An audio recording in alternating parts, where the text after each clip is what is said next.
කියපන් බං. අනේ ලැජ්ජයි බං. ડોක්ටර් මෙයාට උදේට টয়ලට් යන්න. ඊයා කියලා කියන්න ඕන ලෙඩ නෙවෙයි යවුවා. ඔය සාමාන්‍ය දේවල්. මටත් තියෙනවා ඉක්මනට තරහා යන කෙල්ලොන්ටත් තියෙනවා.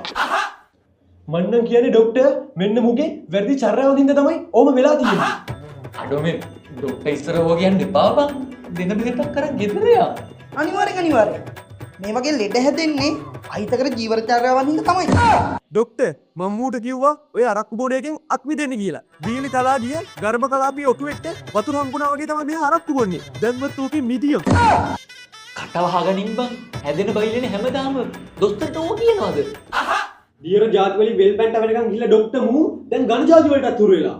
කුලි ඕවා ඇඟට හොඳ නැහැ. ඇඟ වේලෙනවා. දැන්වත් නවත්තපන් ඕවා. ඇත්ත. ඕවට ඇඟපත වියලි තලා දාලා යන්නේ හොඳ. ඕවනම් මදේ ඩොකා මෙයා දැන් අහිතකට දුම ජාති වලට හුරු වෙලා ඉන්නේ. ගිනි පිඹින මකරෙට්ට ගින්න නිවෙන්න වතුර කැවුවා වගේ මෙයා දුම දාගෙන හන්දියේ කඩේ ගාව ඉන්නේ. දැන්වත් හැදියන් යකෝ. අම්මට හුඩු කොල්ලට නඩු. ඒවයි මේවයි අතර සම්බන්ධය මොකද්ද බං?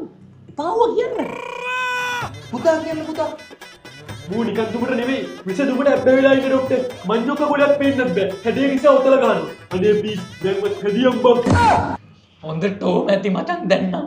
තව එක වචනයක් කර කිව්වොත් මම මේ බෙහෙත් ටික කාගෙන යනවා. කලබල වෙන්න එපා පුතා. දැන් තමයි ඔයා පස්පම්මුම ගහනවනේ. ඔයාට උදේට টয়ලට් යන්න නැති හේතුවට මෙන්න බෙහෙත්. දැන්වත් හැදෙන්නේ. දැන්වත් කිව්වන් තොට හැදෙන්න කියලා. කොහොම බලපන් ડોක්ටර් මාරු දුන්න බේත. බලපන්.